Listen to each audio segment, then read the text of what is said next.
estarmos juntas nessa caminhada e, como mulher, também sou solidária com toda essa luta.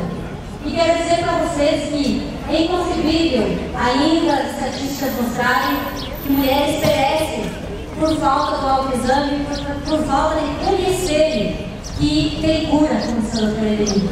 Então, da nossa parte, eu acho que existe também um compromisso, a mim como pessoa pública e cada um de nós que está consciente fazendo toda essa caminhada, de divulgarmos o máximo, de chegarmos nas bases, de chegarmos nas periferias, de chegarmos nos nossos bairros, para que as nossas mulheres, as nossas companheiras não pereçam.